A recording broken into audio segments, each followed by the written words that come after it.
Բարև սիրելի բարեկամներ, բարև սիրելի հայրենակիցներ, ողջունում եմ բոլորիդ։ Այսօր մենք ունենք հյուր Հովսեփ Խոշուրդյանը, Ազատ քաղաքացի կազմակերպության նախագահ եւ քաղաքական վերլուծական։ Ողջունում ենք ձեզ, պարոն Հովսեփ։ Շնորհակալություն, ես էլ ձեզ ողջունում։ Շնորհակալություն, որ ընդունեցիք իմ հրավերը, դուք 2026 թվականի իմ առաջի հյուրն եք եւ կհիշվեք այս տարվա ընթացքում որպես առաջի հյուր։ Հաշվի առնելով Վենեսուելայի հետ կապված խնդիրը, մենք տեսանք, որ Վենեսուելայի օդը մերկ էր, հա, եւ հաշվի առնելով, որ նրանք օգտագործում են ռուսական հակաօդային պաշտպանություն, եւ մեր մոտ էլ է ռուսական հակաօդային պաշտպանություն։ Եվ նաեւ հաշվի առնելով, որ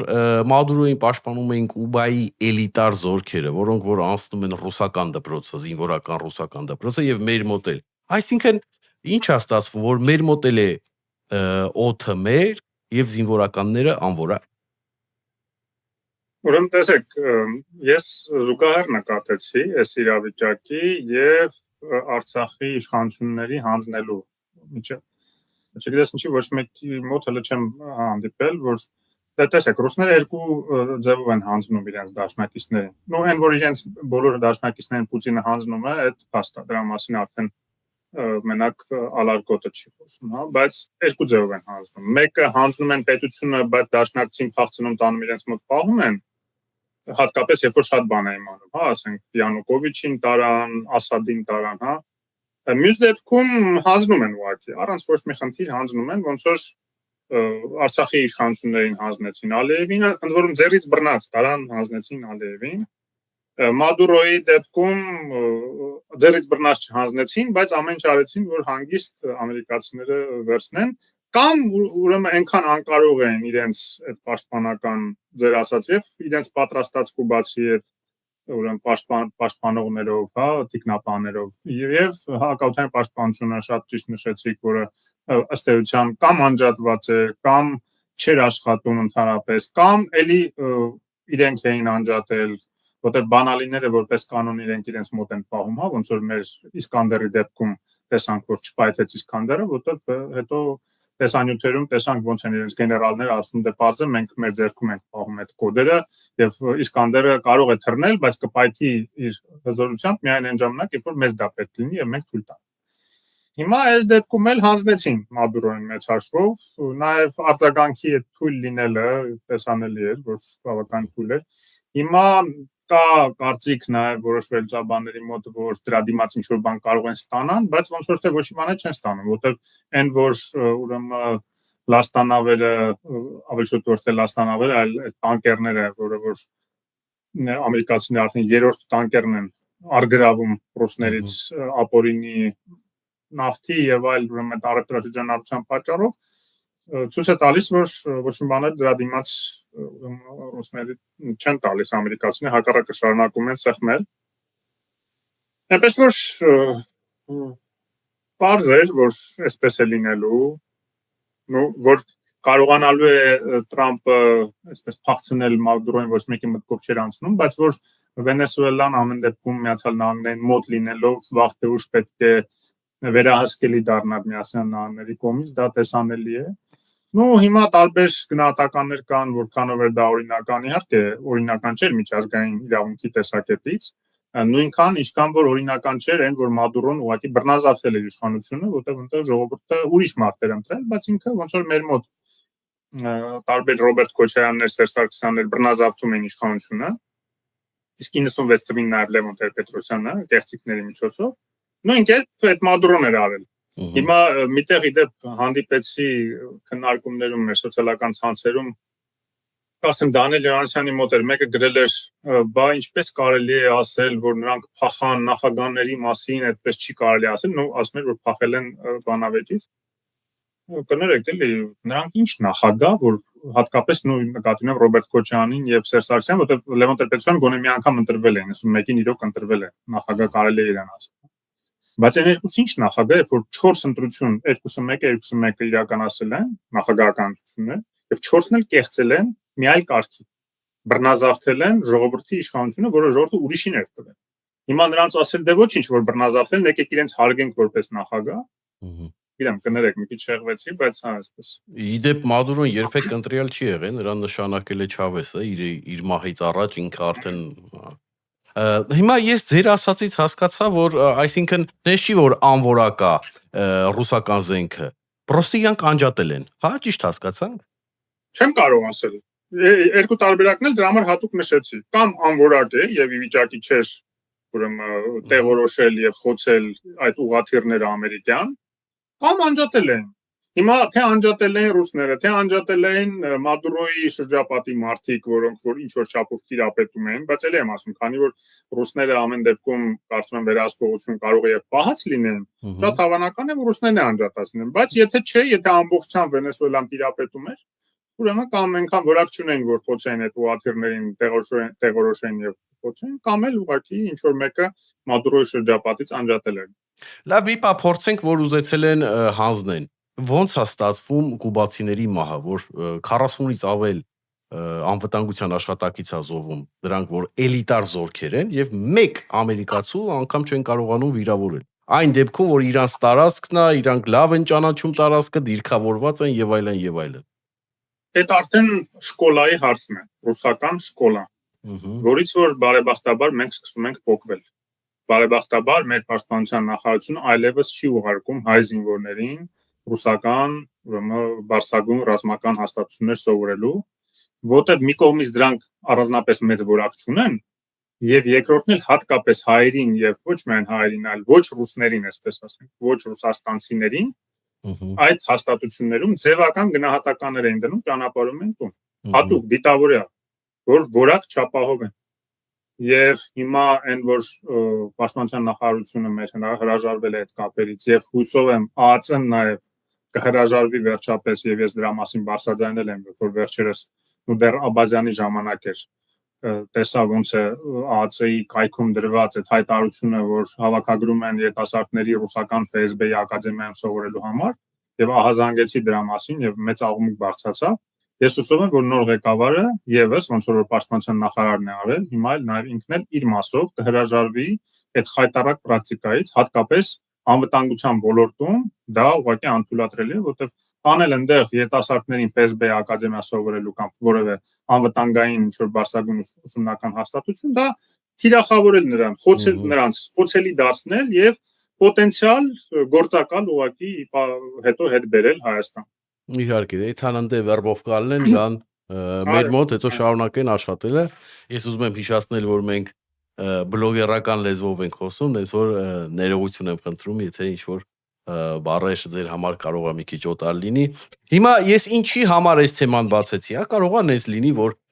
թեկուս դուք ասեք Գարեգին Նժդեի անունը տակ վաղը եւ թուրքական հատուկ ծառայությունները ադրբեջանական դրոշի տակով Նախիջևանից գան ձեր ետևից եւ ձեզ ձերբակալեն, ասեն այս մարդը տերորիստական մտահաղացումներ է, հա, շարժում Հայաստանում եւ պետք է ձերբակալենք եւ մեր հակաօթային ուժերը ոչինչ չկարողանա անի։ Հիմա սա վերաբերվում է ցանկացած քաղաքացուն, այսինքն Հայաստանի քաղաքացին չի կարող լինել հանգիստ։ Ուզում եք ասեք, որ Թուրքիան Ամերիկայի չափ հնարավորություններ ունի նման բաներ անելու հարևան երկրներում։ Բայց Հայաստանն էլ Վենեսուելայի չափ հնարավորություններ չունի։ Ունի ավելի մեծ հնարավորություններ, որովհետև հիմա այն ցանցը, որի մեջ մտնում է Հայաստանը, այն երկրները, որոնց հետ համագործակցում է, շատ ավելի մեծ պաշտպանական բարձիկներ են ապահովում Հայաստանի եւ Հայաստանի քաղաքացիների համար, քան Վենեսուելան։ Ով էր Վենեսուելայի դաշնակիցը։ Ռուսաստանը, Կուբան, Հայաստանի դաշնակիցները այսօր դառնում են արևմտյան եվրոպական երկրները եւ Միացյալ Նահանգները։ Առնվազն ռազմավարական գործընկերներ են, որ արդեն պաշտոնապես ստորագրվել է, բայց փաստացի նաեւ դաշնակիցներ են, որովհետեւ մենք տեսնում ենք ինչ քաղաքական աջակցություն եւ նաեւ անվտանգային աջակցություն են ցուցաբերում, թե գաղտնի տեղեկություններով իմ ունեցած ինֆորմացիան, որ տրամադրում են շատ դեպքերում պաշտպանելու համար Հայաստանի հիբրիդային հարձակումներից ռուսական Եվ թե պաշտոնապես նաև ֆինանսավորում են հիբրիդային պատերազմի դեմ մեր մարտը, մեր պայքարը Հայաստան։ Դա նշանակում է, որ մենք այլ տեղում ենք եւ ճիշտ տեղում ենք արդեն եւ ձեր նշած շատ հիպոթետիկ այդպիսի բան, որ թուրք հատուկ ծառայություններ դա, երեք դա դրա համար նախ պետք է քաղաքական որոշում, դրա համար պետք է քաղաքական կարողություն։ Տեխնիկական մասը երրորդ դրվագն է, միայն երրորդ կարևոր հանգամանքն է, որ կարողանան նաև անել։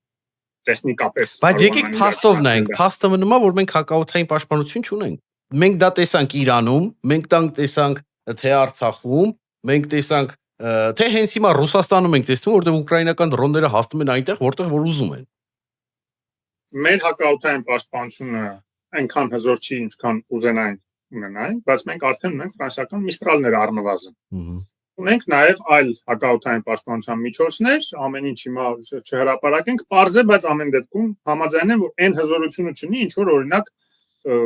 կուզենայինք ունենալ։ Բայց ասեմ ձեզ, ներս չի որ Թուրքիայի հակաօդային պաշտպանությունն էլ ինչ-որ շատ բարձր որակի է։ Իրենք շատ էին ուզում պետրիոտներ ամերիկացիներ չտվեցին, իրանք գնացին S400-ներ առան, որը ինչքանով է իրենց աջակցելու պաշտպանելու իրենց օդը մեծ հարց է։ Նու իրենց հակաօդային պաշտպանությունը իհարկե ես միայն հրթիռների մասին նշեցի, բայց միայն դա չի, հակաօդայինը նաև ավիացիան է, կարա ավիացիան հակաօդային պաշտպանության կարևոր բաղադրիչ է։ Այդ առումով իրենք իհարկե շատ ավելի հզոր են,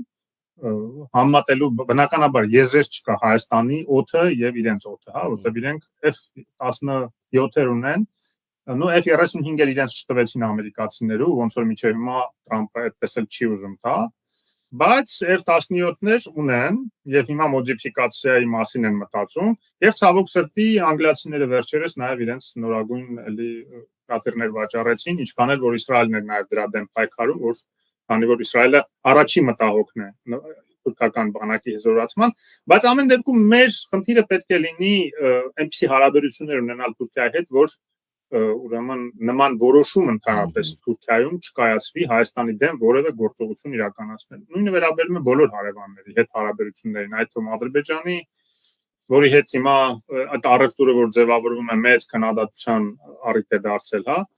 բայց նույնիսկ այդ առևտուրը անվտանգության թեկուզ փոքրիկ, բայց բաղադրիչ է։ Եթե հիմա Ադրբեջանում կա նավթավերամշակող գործարան, որը բենզին է արտադրում հատուկ Հայաստանի համար, ինչպես պարզվում է, հա, եւ եթե այդ հարաբերությունները խաթարվեն, ինքը կանգնելու է, ուղղակի դադարելու է, չի աշխատելու, իսկ ինքը հիմա երբ որ աշխատում է, բնականաբար շահույթները նաեւ գնում են հայտնի կլանին, չէ՞, կլաններին Ադրբեջանում։ Ուրեմն դա եւս մի զսպող հանգամանք է, ուղղակի որ այդ հարաբերությունները իրանք էլ աշխատեն առանձնապես առիթ-անառիթ չփչացնեն, հա։ Ամենը օրինակ են բերում այդ հարաբերություններ կարգավորելու ճանապարհներ ինչպեսին կարող են լինել եւ այն հիմա։ Մենք հեսա ադրբեջանական բենզինից խոսենք, ես ինչու այս թեման ավելի շատ ասում եմ, պահում եմ ակտուալ, քանի որ հարևան երկրում այն էլ մեծ երկրում Իրանում շատ ծանր է իրավիճակը եւ Աստված գիտի վաղը ինչ վիճակ կլինի։ Իրանի անկումի դեպքում մենք անվտանգային խնդիրի հարց չենք ունենալու։ Ուրեմն շատ լուրջ հարց է իրականում, ու անկում ասելով գիտեք ինչ նկատի ունեք։ Ռեժիմի կարող է լինել ռեժիմի անկումը կարող է լինել պետության փլուզում։ Մենք անցած տարի մայիսին, ասեմ մայիսներ, Ստեփասապարյանի հետ հրավիրված էինք Իրան եւ բավականի բարձրաստիճան պաշտոնյաների հետ հանդիպումներ ունեցանք, բայց հատկապես կարևորը փորձագետների հետ հանդիպումները, հասկանալու համար Իրանի ներքին կոնտեքստը եւ հասկանալու նաեւ այդ միասնության չափը, հա, դե ինչ որքանով է միասնական Իրանը։ Իրականում հիմա իհարկե մենք տեսնում ենք, որ ազգային շրջաններում է հատկապես մեծ դիմադրություն, օրինակ քրդական եւ բելուջական,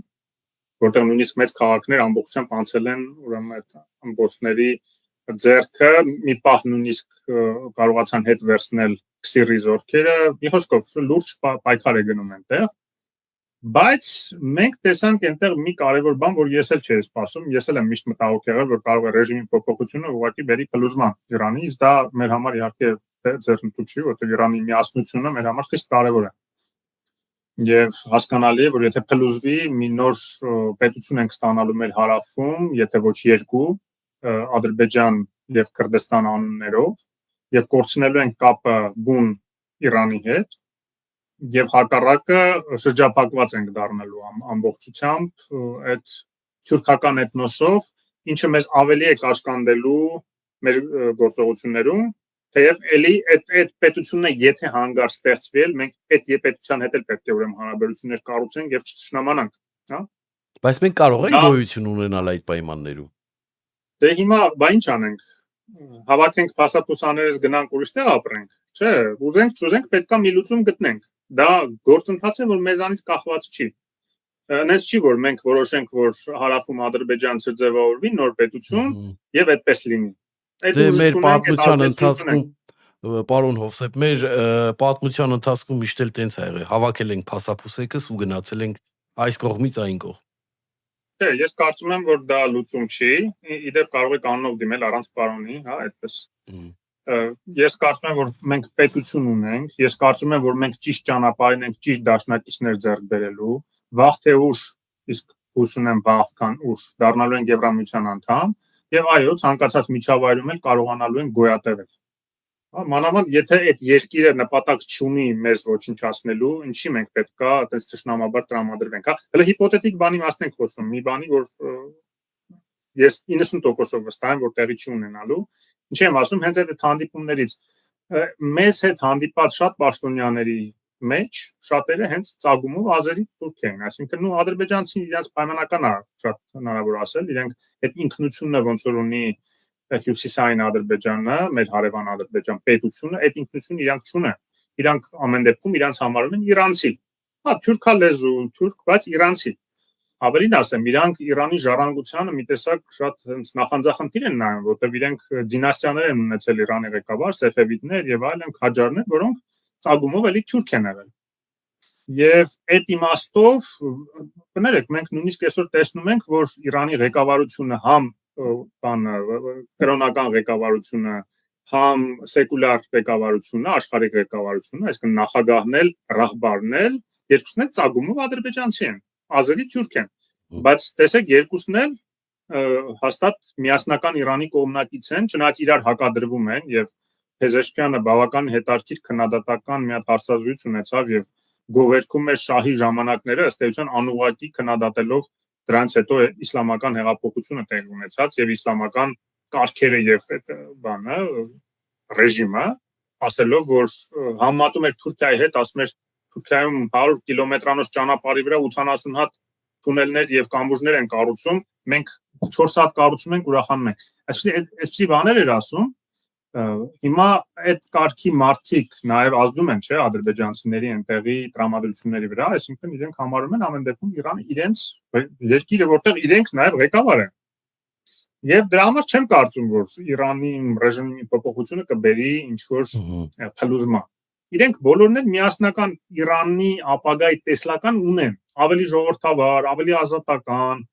Իդեպ շատ մենք այնտեղ հիացած ենք այդ ներուժը, որ կար, ազատականության ներուժը, հատկապես երիտասարդության մեջ, իսկ այնտեղ 70% երիտասարդ են։ Ամենաերիտասարդ երկրներից մեկն է աշխարհի Իրանը։ Եվ հսկայական պոտենցիալ ունի։ Եվ եթե այնտեղ հաջողվի ժողովրդավարության հաստատումը, իսկ այնտեղ մասնակի ժողովրդավարություն կա, իսլամական ժողովրդավարությունը, այո, սահմանափակ է, ընտրությունների մեջ ամեն մեկին չեն թողում, բայց մեկ է կարողացավ Փեզեշքյանը, որը հաստատ իրենց ուզած տեխնատուն չէ, դառնալ նախագահ, դա փաստ է։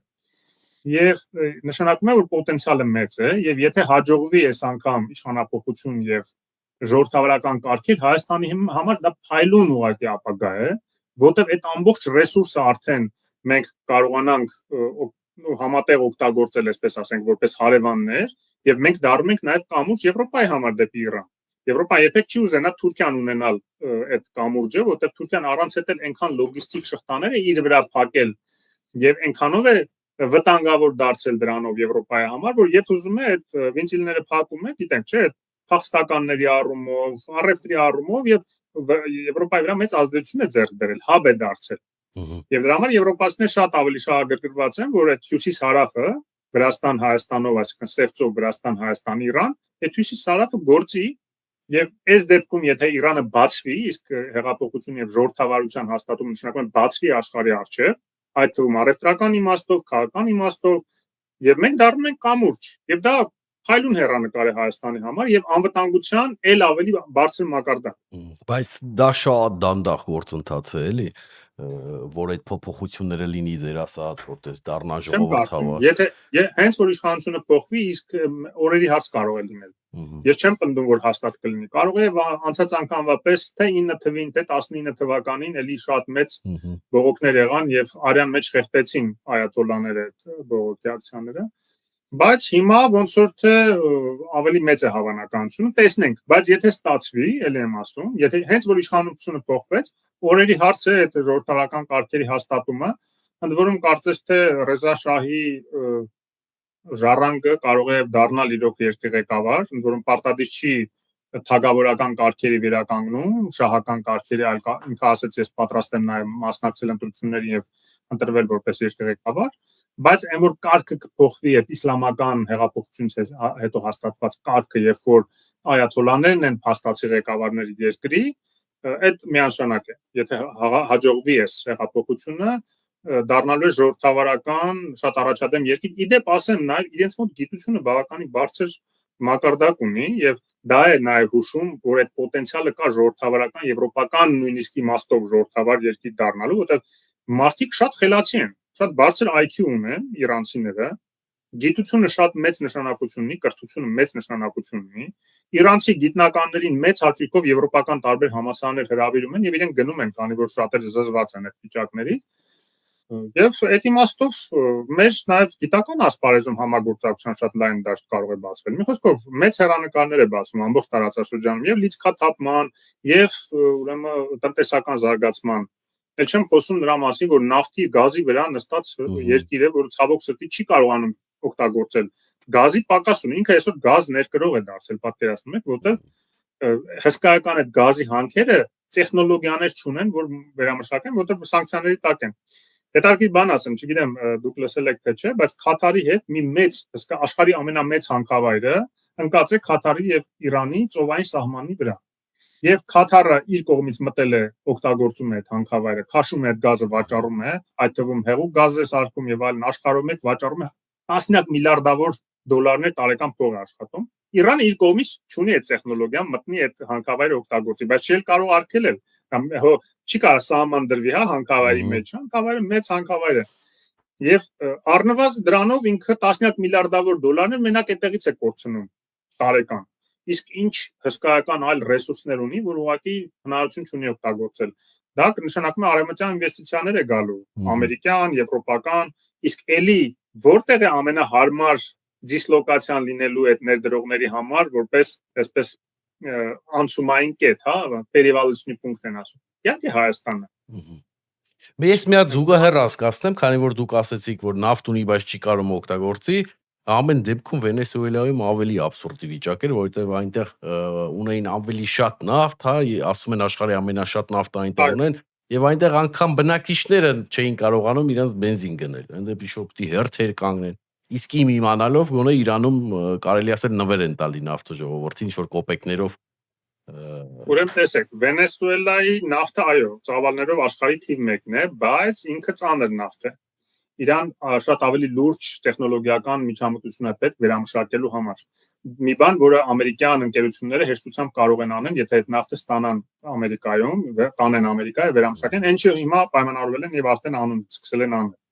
Բայց նոր նավթահորեր, հանքեր մշակելու, բացելու համար Վենեսուելան տարիներ է պետք լինելու, ինչքան էլ Թրամփը ասում է, որ կար ժամանակում կանենք, իհարկե տեխնիկապես դա հնարավոր չի։ Իրանի նավթը թեթև նավթ է ավելի, շատ ավելի շահավետ հեշտությամբ մշակվող նավթ է, նույն Պարսից ծոցի նավթն է կոպիտ ասած, հա։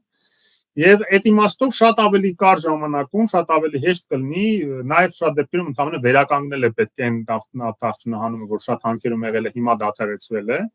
եւ Իրանը հսկայական հարստության տեր կարող է դառնալ եւ հարստանալ եւ հարստացնել տարածաշրջանը։ Մեր ձեռ է տալիս, որ մեր հարևանները հարուստ լինեն, մանավանդ եթե մեր դաշնակից բարեկամ երկիր է ժողովուրդը, հա։ Հիմա խոսանք ադրբեջանական բենզինից, էլի, քանի որ դուք արդեն մի երկու բառով խոսացիք, ժողովուրդը բաժանվել է ասենց երկու մասի, մի կողմը ասում է սա դավաճանություն է, մյուս կողմը նորմալ է դիտում։ Հիմա էլ ասում են, որ Հայաստանը պետք է ծաղիկ եւ լոլիկ վաճառի Ադրբեջանին, Ադրբեջանն էլ մեզի բենզին։ Հիմա չեմ հասկանում, Ադրբեջանում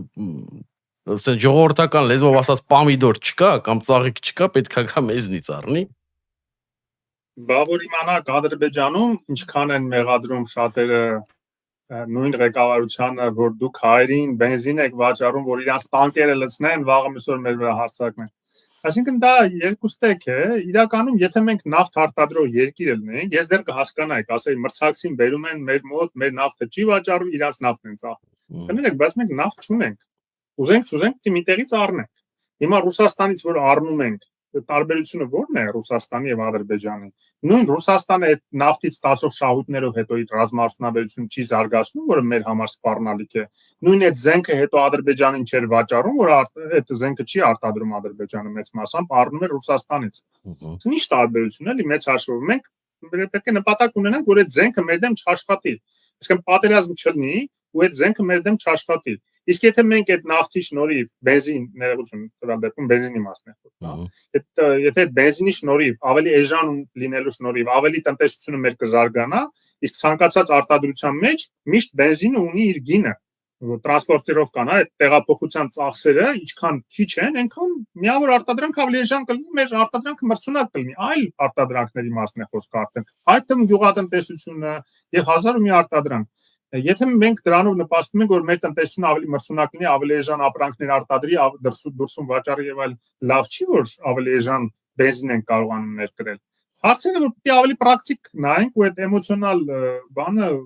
մի կողմ դնենք, էլի, այդպես էմոցիոնալ որը լինի, ուրեմն ընդհանրապես որևէ հարևանի հետ պետք է չշփվենք։ Պարսիկները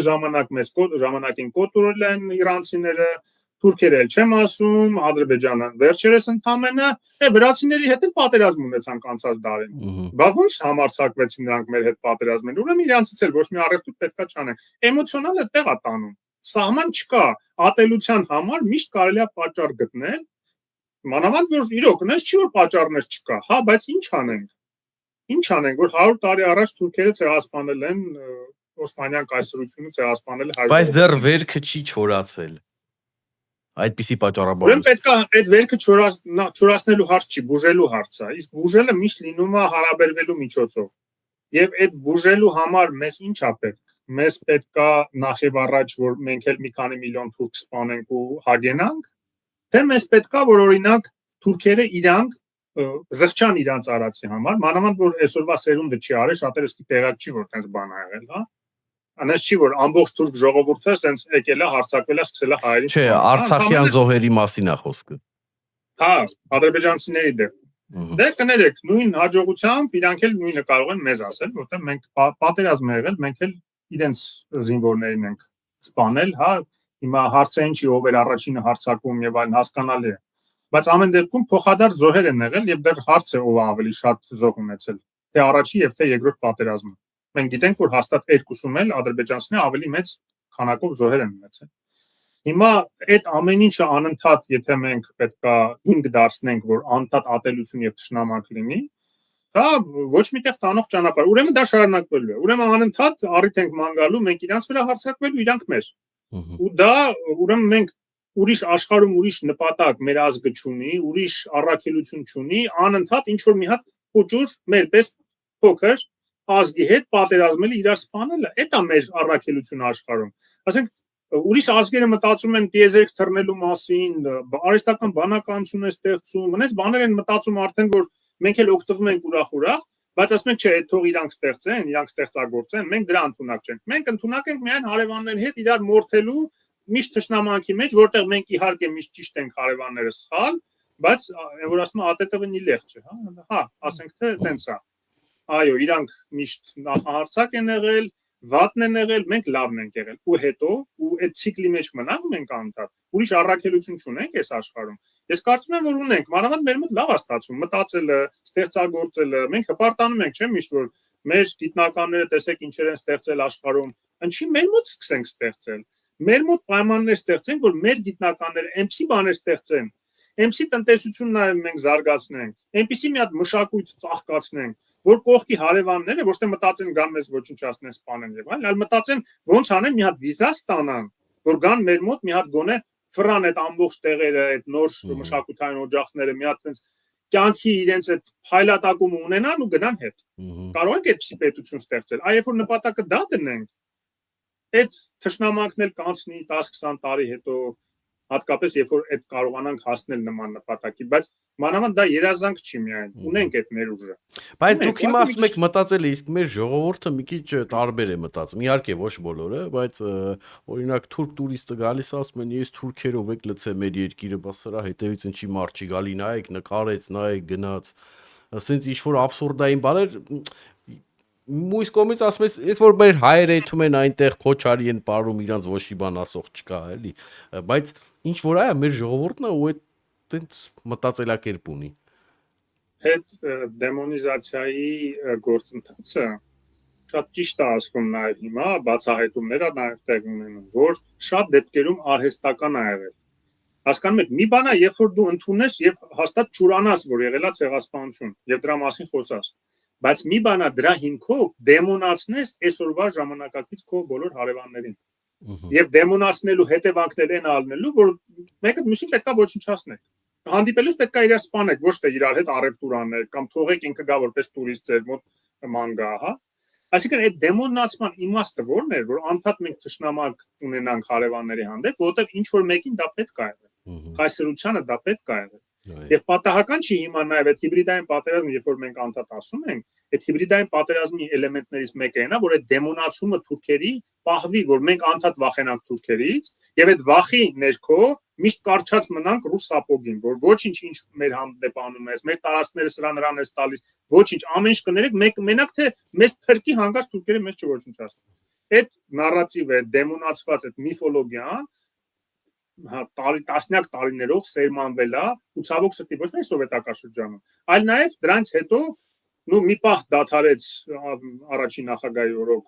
դրա դեմ նույնիսկ պայքարում էին այդ դեմոնացման դեմ, որտեղ փորձ էր արվում Թուրքիայի հետ հարաբերությունները կարգավորել, գոնե այդ ընկալումը կար առաջի իշխանությունների մոտ, բայց հետո Ռոբերտ Քոչարյանի, Սերժ Սարգսյանի ժամանակ էլի սկսվեց դա տարածվել։ Իդեպ շատ տարօրինակ է, որ նույն առաջին իշխանությունների այսօրվա ժառանգները միացել են այդ նույն նարատիվները տարածողներին եւ հիմա նույն այդ հակաթուրքական, չգիտեմ, այն օրը մեկին լսեցի, անունը չեմ էլ ուզում տամ, հայտնի հակական ոնց էր, ասենք, մեծ հայքից խոսում, որ ուրանում են մեծ հայքը եւ այլն, ինչ մեծ հայք, այ Անուն պետքի տեղով ձեզ արդեն մի անգամ դատի են տվել, կարծեմ, չէ՞, դուք ինչ-որ դատական քաշք։ Ինձ էլ են դատի տալիս, ես էլ եմ շատերին դատի տալիս, քաղաքակիրթ ճանապարհ է, գիտեք, գնալ գլուխ ջարդելու փոխարեն ինչ որ մեկին, որը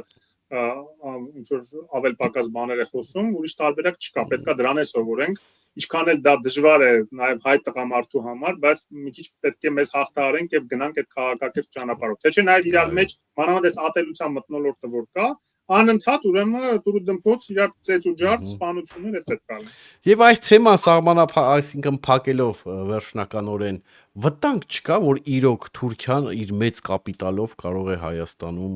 ճիշտ Հայաստանը թրքացնել, հա, իր ասենց ազդեցության գոտի քաշել տանել։ Վրաստանի օրինակն ունենք իդեպ։ Դրա համար կա պետություն։ Եվ պետությունը բարեբախտաբար պատկանում է ժողովրդին։ Եվ պետությունը ունի մեխանիզմներ սահմանափակելու շատ բաներ, ճիշտ է, մենք հիմա այնքան ինքնիշխան չենք, որ ինքնուրույն որոշենք օրինակ մաքսերը, որտեղ մենք ԵԱՏՄ-ի անդամ ենք։ Միասնական մաքսային գոտում ենք եւ համատեղ միասին ենք որոշում ինչ մաքսեր ունենան, եւ շատ դեպքերում դա մեր օգտին չի։ Ավելին ասեմ, հիմա նույնիսկ որ այդ Թուրքիայի հետ սահմանը փակ է, Ադրբեջանի հետ սահմանը փակ է, նույնիսկ այս պահին տարեկան $300 միլիոն ավելի շատ մենք միասնական կաթսա ենք մուծում այդ ԵԱՏՄ մաքսային շուկայում, քանց այնտեղից ստանում ենք մեր մասնաբաժինը, օրինակ, չգիտեմ, Բրյանսկում կամ չգիտեմ, բանում, Բրեստում մաքսատան ստացած այդ եկամուտներից։ Մենք 300 միլիոնի սալդո ունենք բացասական, այսինքն ի վնաս մեզ։ Դրա համար եւս մի օգուտ կլինի ԵԱՏՄ-ից դուրս գալուց նաեւ այն, որ այդ փողերը մեզ կմնա, Հայաստանին կմնա։ Բայց ամեն դեպքում մենք ինքնիշխան պետություն ենք եւ երբ որ տեսնենք, որ վտանգ կա, որ թուրքական լոլիկները, որոնք որ այո, սուբսիդավորվում են եւ Թուրքիան, ասեմ ձեզ, ամենապրոտեկցիոնիստական քաղաքականություն վարող երկրներից մեկն է։ Ինքը երբ որ առևտրի համաշխարհային կազմակերպություն էր մտնում, մի քանի 100 ապրանքատեսակների ցանկ է ներկայացրել, որ այս մասով մենք պրոտեկցիոնիզմ ենք անելու եւ բան չունենք, դուք գործ չունեք։ Այդ բացառությունները պետք է լինի, թե չենք մտնի եւ համաձայնվել է առևտրի համաշխարհային կազմակերպությունը ժամանակ։ Հայաստանը այդպիսի պայմաններ չի դրել, որովհետեւ Հայաստանը ինքն էր խնդրում, որ մտներ։ Եվ այտենց խնդիրներ ունենք մենք իհարկե, բայց ամեն դեպքում ձևը պետքա գտնենք, պետական մեխանիզմներ կա դրա համար, կառավարություն կա, որոշումներ կա, որ ինչ որ պետքա սուբսիդավորենք տեղում, որ այդ մրցակցությանը դիմանան չավերիվի տնտեսությունը, ինչ որ պետքա նաև մաքսերի միջոցով սահմանափակենք ներմուծումը։ Իսկ որ մենք կարող է լոլիկ արտահանենք Ադրբեջան, ինչ կասկածում եմ իհարկե։ Կարող է թուրքական լոլիկը խախարնենք, վերավաճառենք, ոնց որ ժամանակին Ռուսաստանն ենք անում։ Նույնպես ծաղիկն էլ անհասկանալի։ Ծաղիկ կարող է, ծաղիկ կարող է, չգիտեմ, բայց ծաղիկ հնարավոր է, որ մեր մոտ ծաղկա արտադրությունը շատ զարգացած է։ Ադրբեջանը իդեք ասեմ, նաև ուրիշ բան կարալ։ Ադրբեջանը ինքը քանի որ ուղիղ երկաթգծային հաղորդակցություն ունի Ռուսաստանի հետ, ինքը կարող է իր ծաղիկները ավելի էժան վաճառել Ռուսաստանում, իսկ մեզանից արդեն ծաղիկ գնի իր ներքին սպառման համար։ Բայց ուրեմն ավելի էժան պետք է առնի, թո չի գալու մեզնից ավելի թանկ առնի։ Այո, չէ, կարող է ավելի էժան ստացվի նույնիսկ Հայաստանից առնելը, ինչի, որովհետև էլ եմ ասում, Հայաստանից եթե Ադրբեջանով գնա Ռուսաստան այդ բաները, չգիտեմ, լոգիստիկ շղթաների երբ կձևավորվի, հա։ Հիմա դա գնում է ֆուրերով Վրաստանում, որը թանկ է։ Ֆուրով գնալ ուրիշ բան է, վագոններով տանել ուրիշ բան է։ Հիմա միջև դա զարգանա, գուցե այդտեղ սխեմաներ աշխատի, կամ չգիտեմ, ուրիշ տեղ վերավաճառի։ Առևտուրը հենց բան է, երբեք չգիտես այդ ապրանքը որտեղ կհայտնվի վաղը, էլի։ Եվ վերջում, հա, Հայաստանում հոգևոր ճգնաժամ է, ձեր կարծիքը։ Ես կասեի Հայաստանում հոգևոր վերածնունդ է։ Ես այսքան կրոնական, հոգևոր ընդ որում ասած կրոնական վերածնունդ է, ոչ թե հոգևոր, որտեղ հոգևորը մի քիչ նույնացնում են միշտ կրոնականի հետ։ Ես օրինակ հավատացյալ մարդ չեմ, բայց ինձ համարում եմ հոգևոր մարդ։ Ասենք Հեգելը լավ արտահայտությունն էր, ասում է կարևոր չի մարդը ինչ կրոնի է հետևում կամ հավատացյալ է թե չէ ընդհանրապես, կարևորը որ լինի բարեպաշտ։ Այսինքն իր վարքում, իր սկզբունքներում, իր ապրելակերպում, հա, այդ մի քիչ պարտադիր պայման չի էլի հաստատ ինչ որ մի կրոնի հետևորդ լինես։ Բայց այսքան կրոնական քարոզ, որ հատկապես իշխանություններն են վարում, կներեք որտեղ եք տեսել վարչապետը սաղմոսներ անդադ կարդա։ Ես ճիշտ է միշտ անջատում եմ, երբ որ պետական պաշտոնյա սաղմոս է սկսում բան անել, ինձ ուղղակի հետաքրքիր չի դա, ես չեմ լսում։ Բայց հավատացյալ հոտի համար, ասես հավատացյալ համայնքի համար, դա կարծում եմ վերածնունդ է։ Դուք երբևէ տեսել եք Գարեգին բեն նախքին իրականում հիմա արդեն կտրիչը, ինչ որ հոգևոր թեմաներից խոսա, ինչ որ հոգևոր քարոզանի, սաղմոսներ, կներեք, բայց ինքը չգիտի էլ որ անի։ Ինքը այդքան պիտի կարդացած լինի գոնե այդ սուրբ գրքերը։ Օրինակ ես ծայրից ծայր կարդացել եմ։ Ես իրան շատ մեծ հաճույքով մի հատ բանավի չէի, իր կամ չգիտեմ, իր այն բանը քաղաքական կուսակցություն ձևավորած կամ քաղաքական շարժումներ ձևավորած տերտերների հետ մեծ հաճույքով մի հատ բանավեճի մեջ կմտնի, էլի, մի հատ հասկանա իրանք ընդհանրապես պատկերացում ունեն այն ամեն ինչից ինչի այս կառույցի մեջ մտել են եւ այսպես քարոզներ են անում։ Ինձ գիտեք ինչ հարցն է հետաքրքրում, որ թուղթ հրապարակեցին, որ եղբայրը Եզրասը, հա, օտար երկրած առողջության, ինչ որ ԿԳԲ-ի շպիոն է, եկեք այսպես ասենք, բայց 2 ամիս կամ 3 ամիս առաջ Երևանի մեջտեղով ինքը Սամվել Կարապետյան էր, հա, բանանում, աջակցում ավելի շուտ էր 1 ամիս։ Չէ, ավելի շուտ էր։ Հա միջև թուղթ հրապարակելն էր, այո, բայց հիմա հարցը սա է, այդ թուղթը դուք ունեիք, ինչի՞ չեք զարպակում։ Ես կասկած չունեմ, որ հիմա այս հրապարակելուց հետո, երբ որ եթե ինքը հայտնվի Հայաստանում, իրեն միանգամից ձերբակալելու են։ Բայց խի վաղ չէին ձերբակալում, եթե կար այդ թուղթը եւ ինքը քաղաքական շարժման մեջ էր մասնակցում, իմ հարցը դա է։ Որովհետեւ ինքը особо приближённая особо к императору, այսինքն Պուտինին։ Մենք տեսնում ենք, չէ՞, այդ շքանշանները, որ անդադ շռայլում է Պուտինը, Իրան, իր եղբորը, ինչի համար է դա անում։ Ինքը ուզում է ասի, էս իմն են, էս rank իմն են։ Այն ինչ որ ժամանակին Նիկոլին զանգել էր, Նիկոլ Փաշինյանին զանգել ասել էր, Նիտրոգեցի հետո ստարիկա հեղափոխությունից հետո, որտեղ շարժում կար, արդեն քիչ էր մնում անեն։ Եվ ասել էր, оставьте в покое этого старика, չէ՞։ Այսինքն այն ժամանակվանից պահում է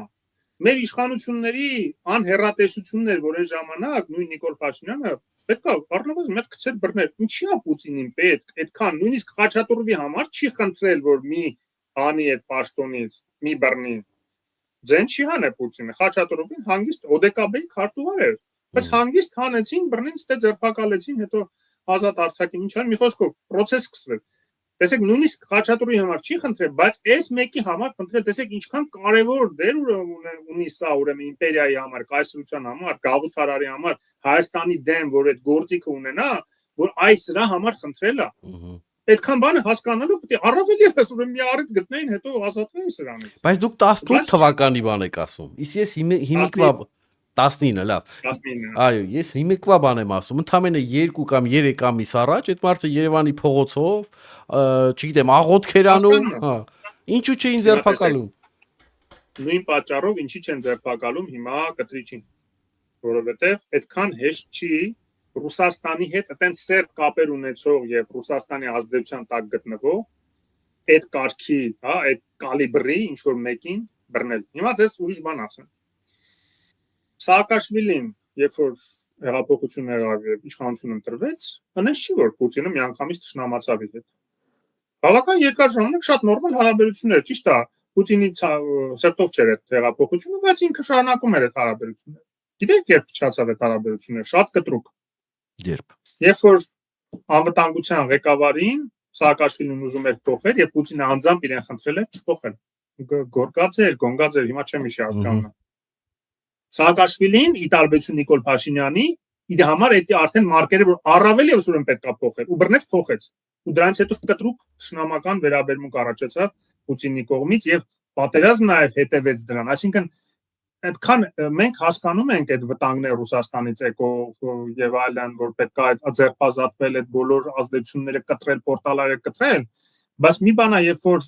Փաշինյանը հասկանալով նաեւ վտանգները քայլ առ քայլ Սպես կամած-կամաց է դա անում, մի բանակ կտրուկ ինչ-որ քայլ անի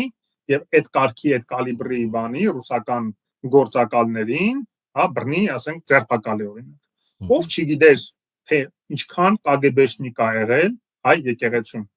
Դեռ նոր էս գործընթացը որ սկսվել էր, ես իմ Facebook-յան էջում հրապարակեցի գաղտնազերծված տվյալներ, թե ոնց է այդ բանի եկեղեցիների համաշխարհային կազմակերպությունում դեռ սովետական շրջանում ոնց է KGB-ն հաջողացել այդ թվում իր գործուղած տերտերների միջոցով այդ թվում Հայաստանից, բայց ոչ միայն Հայաստանից, նաև այլ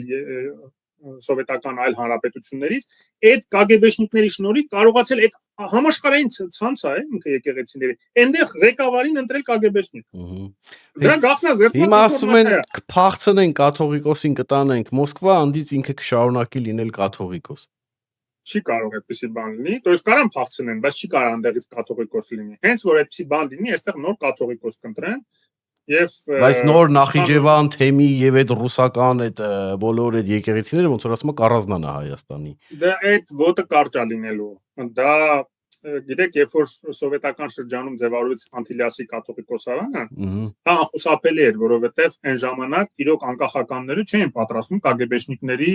ստեղծած եկեղեցում, իսկ այստեղ եկեղեցին երբ Ստալինը թույլատրեց այդպես գործունեություն ծավալի։ Երբ որ կանչեց մոտը, ասեց՝ «Դավայցի, ստորագրեք, ծաղը դե պետք է ընկավեդելնեք»։ Թե չէ, ինչ եկեղեցի ինչ բան, դա միայն հայերին չէր վերաբերում, բոլորին էր վերաբերում։ Դրսում գիտեին դա, դրա համար էլ ասեցին՝ «Մի րոպե, մենք չենք պատրաստվում ձեր KGB-շնիկներին, ընկավեդեշնիկներին ենթարկվել»։ Ստեղծեցին Անտիլիասը։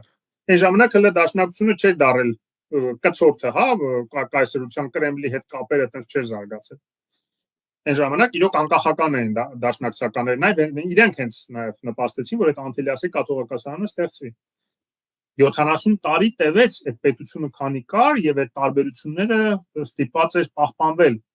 եւ փլուզումից հետո մեծ հնարավորություն կար միավորել այդ Անտիլիասի բանը Լևոն Տեր-Պետրոսյանի օրոքերի դեր եւ Գարեգին առաջինին երբ որ ինքը բերեց նպատակը դա էր հույս ուներ որ այնտեղ չեն ընտրի պայմանավորվել էր այսպես հույս ուներ որն է իդեպ կտրիչներ են ժամանակ ուզում դառնալ ինքը դեմ էր եւ ինքը հասավ նրան որ ովքեր ուզում են կտրիչին անցկացնեն հետ կանգնեցին եւ Գարեգին առաջինին բերեցին որպես կաթողիկ բայց հիմա երկու ձեռքով կողմ է Լևոն Տեր-Պետրոսյանը կտրիչի դե այդ եմ ասում այդ անհետևողականությունն է էլի տեսեք ոնց է միանգամից փոխվում բան բայց այնտեղ Արամ կաթողիկոսը ամեն դեպքում ընտրվեց կաթողիկոսը պահպանեցին այդ կաթողիկոսանը որը հարված էր միասնությանը հայկական որտեվ այն ժամանակ պետություն չունեինք հասկացանք դրսում կաթողիկոսություն ենք ստեղ հիմա պետությունն ենք ինչի եք ուզում անկախ լինեք Հայաստանի պետությունից ինչի եք ուզում անկախ լինեք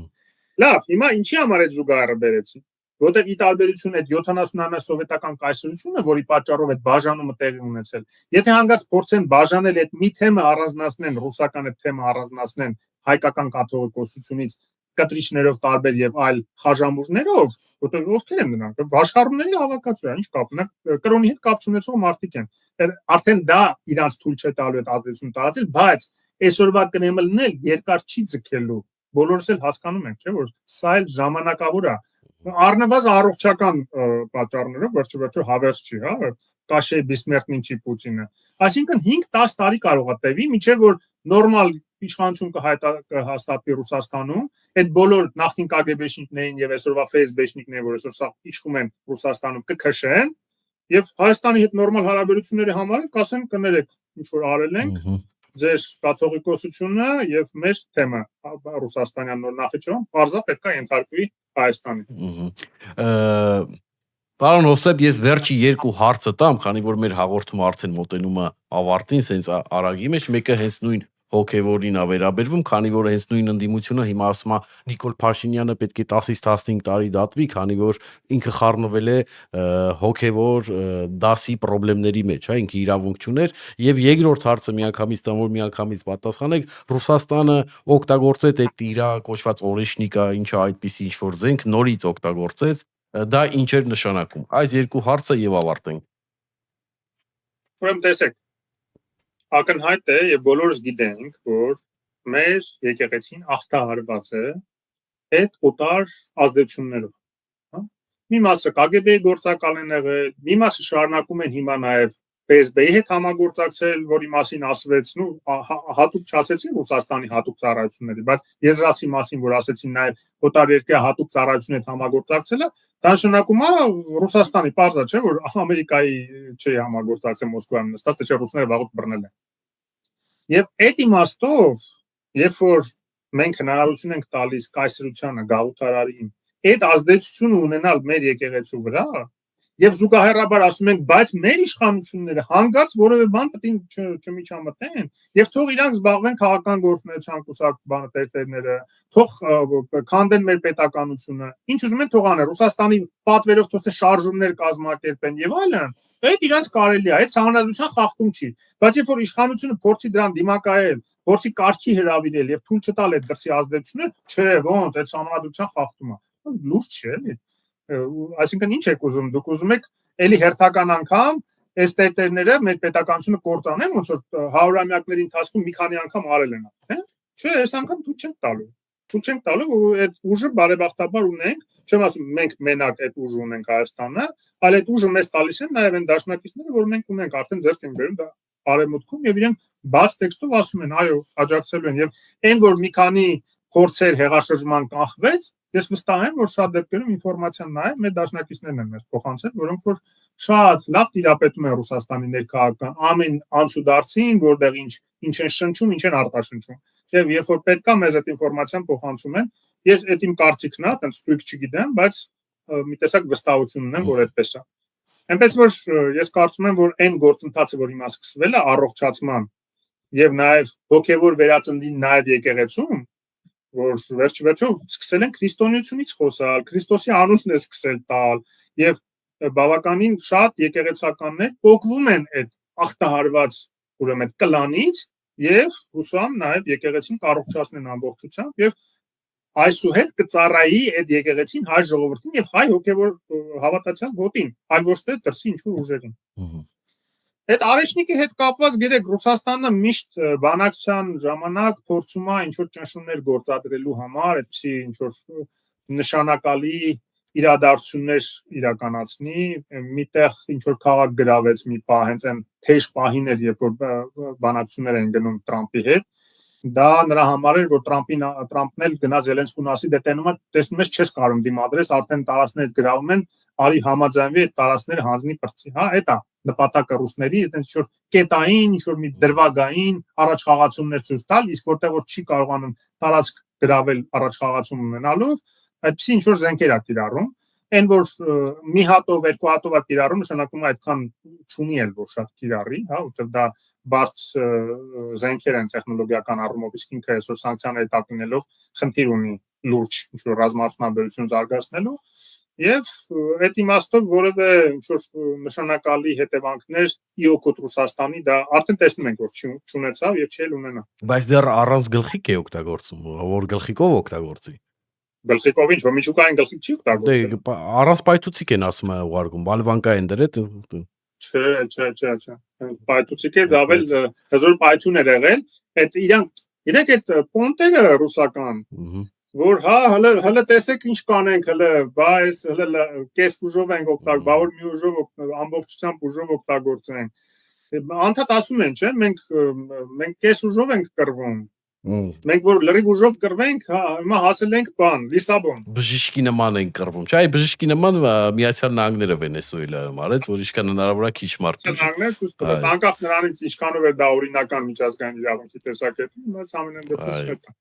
Ես շնորհակալ եմ որ ընդունեցիք իմ հրավերը մեր հյուրն էր Հոսեփ Ֆուրֆուրդյանը Շնորհակալություն այսօր այսքանը ստեսյուն հաջողություն